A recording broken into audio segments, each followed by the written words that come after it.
go out there and, and make sci-fi real, and be on other planets and go back to the moon, then we need big rockets. Why do you think we haven't been back to the moon? Well, I think another way of thinking about it is that the fact that we were able to go to the moon in '69 was such an anomalous situation. It was like reaching into the future and bringing the technology forward that normally wouldn't be there. Like, that was not the natural pace of technology development. It's just that the United States just collectively decided that this has got to be done. We kind of got to beat the Soviets, So I don't want to sound like, have we not been back since then, or have we? There were a few trips to the moon, so it wasn't just one. Okay. Landings? Like actually landed on the moon and walked? Okay. I think the last landing was maybe 72. Okay. Wow, that sounds weird that we'd be so much more advanced now and we haven't gone back. I agree. It's totally weird. I'd go to the moon in a nanosecond.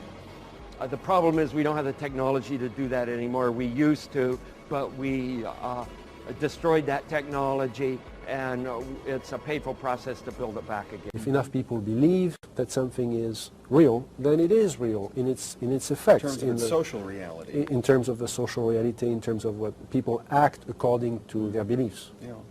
And that opens a question of, really at two levels, perhaps something that we are creating ourselves, perhaps a series of images that we are projecting. I think Carl Jung came very close to expressing that idea in one of his books.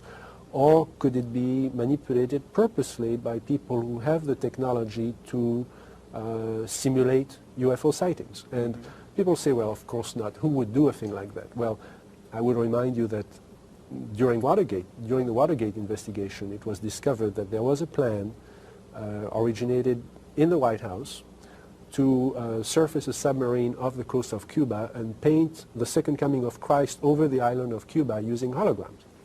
Which is well within our technology today.